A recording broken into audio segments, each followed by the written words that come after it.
I'm Insomniac, and this is the Hamilton Khaki King.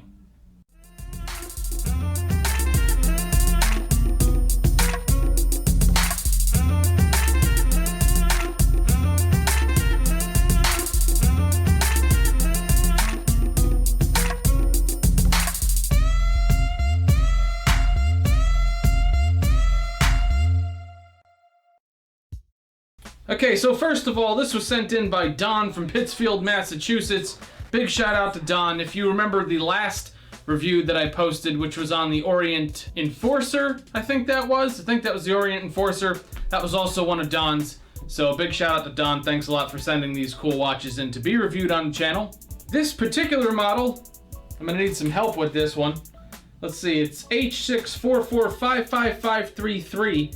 So that's the particular model that we are looking at here, but the Brandon series is Hamilton and Khaki King. All right, well, let's start with the packaging. This watch comes in a big ass box. It's larger than most of the watch boxes I've seen. The world's largest cardboard box. It's clean, simple, it's almost mysterious. Then when you open that box, you have an inner box with a flip down door and two shelves. The bottom shelf contains the sizable booklet, and the top shelf contains the actual watch box. Also simple and interesting, pretty clean. Inside you'll find the Khaki King displayed on a soft black leather or vinyl cushion. All of it's very understated and simple, yet somewhat elegant. The case is an impressively machined brushed stainless steel with a nicely polished steel bezel, measuring 40 millimeters in diameter, 49.5 millimeters lug to lug, and just over 11 millimeters thick.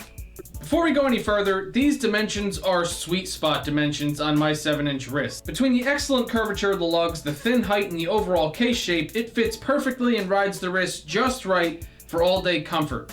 Comfort Wipe, the sanitary paper extension arm and holder.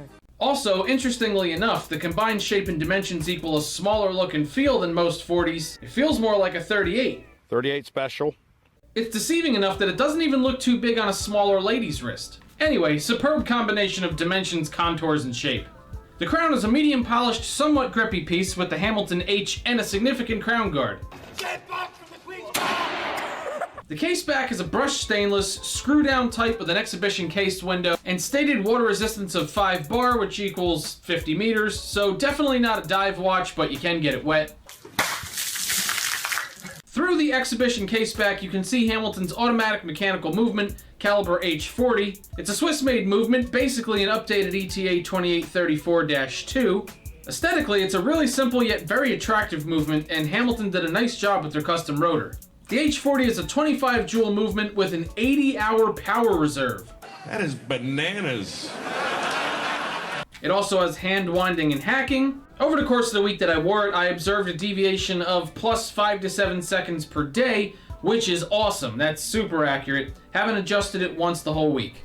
And the look of the movement on the dial side is consistent, smooth, and precise. Speaking of the dial side, there's a gently domed sapphire crystal, which is super durable. This is actually Don's daily wear work watch, and he says it's taken some hits. Hey. No. And as you can see here, the crystal is 100% perfect. There are some minimal markings on the case, but as you can see, overall, it's a pretty tough and durable construction. Under that awesome crystal, there is a super pleasing dial. It has a great mix of high quality aesthetics, subtle but excellent details, and simple tool watch-like legibility.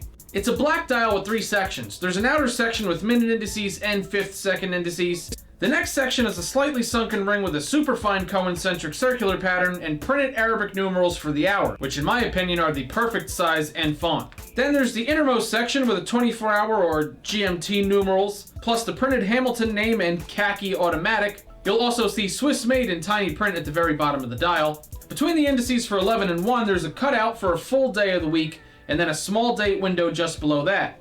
At first, I didn't like the location of the day and date windows, but I got used to it. The only thing I don't like about the day window still is the fact that it cuts into those 11 and 1 indices. I'd actually rather there be no 11 and 1 numerals on this dial, or a 3-character day abbreviation function instead above the date window, so it fits between the 11 and 1, but I know that's just me being picky with the aesthetics. Might be too picky. Other than that, there are only 2 things that I don't love about this dial. one being the outer minute and 5th second track. It's a little too narrow and small. It makes precise read of the minutes less than perfect at a glance, although if you look closely, it's very clear as to where you are in terms of minutes and seconds. And the other thing is the lume, but we'll get to that later. The hands on this watch are excellent. They're great shapes, quality, polish, and perfect lengths, each one reaching out to or touching its respective set of indices. And all three have super fine, sharp tips to them, which give you the impression of a very precise read of the time, no matter where the hands are. The strap on this watch is another win. It's a brown handcrafted leather strap, 20 millimeters at the lugs, tapering down to about 17.5 millimeters. One thing I love about it is that it's a progressive thickness, with the thickest part at the lugs, and it gets thinner, actually really thin, by the loops, which equal a perfect even thickness when one side is layered over the other while it's on the wrist. The leather feels very high quality and durable without being super thick like on the Lock B dial that I reviewed earlier on this channel. It's super comfortable with a confident, durable feel. The buckle's a brushed stainless with the Hamilton name well engraved into it. The only thing I don't love about the buckle is that it's wider than the end of the strap by about 5 millimeters. And because the corners aren't rounded, they do occasionally snag on some of your clothing. Not a big deal, just a little annoyance. Now let's look at the lume, which is the lowest point for this watch. There's luminous dot above every 5-minute indice. The Arabic numerals for the hours are lume filled. The tip of the second hand has lume, and the hour and minute hands have generous large amounts of lume filling. Sadly, it's one of the worst luminescent applications I've probably ever seen. This is how it looks after I purposely charge the lume for a couple of minutes, and even that's pretty sad. For standard light to dark transitions, like going from a bright room outside into a dark yard, for example, the lume is so dim that you can honestly barely read the time. Now, it's not a dive watch or really a sport watch, so it's not an unforgivable negative. I just think that Hamilton could have definitely done better there. Lastly, let's talk about on-the-wrist experience and impressions. During the full week I wore the Khaki King, it didn't get much attention, but between its tendency to slide under every shirt and sweater cuff and sleeve, mixed with its classy yet subdued styling, I didn't expect it to catch a lot of eyes. It's more of the type of watch with subtle details that please the wearer regularly, details that onlookers probably won't catch without closer inspection. Looking through the eyepiece, microscopes are awesome. As for the physical feel on the wrist, the size, balance, contours, weight, all of it was in excellent harmony, comfortable enough to forget that you're wearing it throughout the day. Definitely enjoyable overall.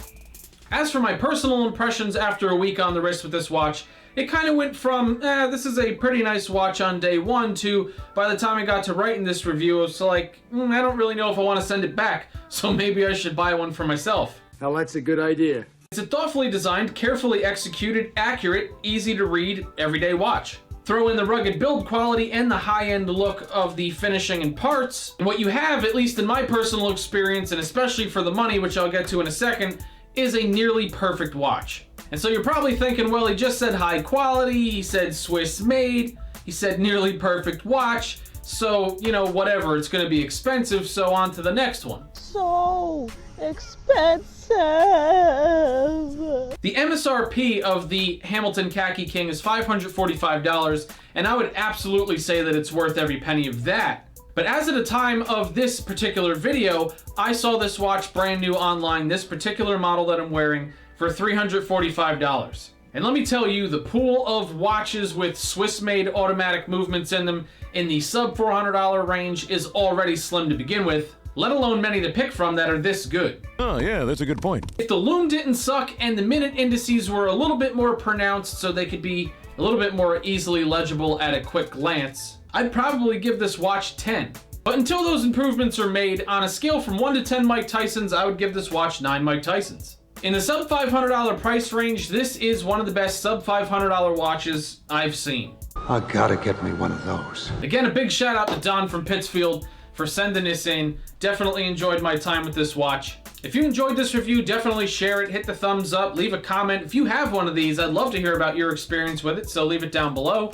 If you dig watches and you like my format, please hit the subscribe button. I have lots more coming soon. If you want to support this channel and you want access to some of my exclusive segments and my giveaways, which I always do at least one big giveaway every year that includes watches, hit the link at the top of the video description, sign up at the Patreon page. If you have any watches that you want to send in to be reviewed here on Should I Time This, email me at shoulditimethis@gmail.com so we can set that up. And yeah, I'll see you all next time.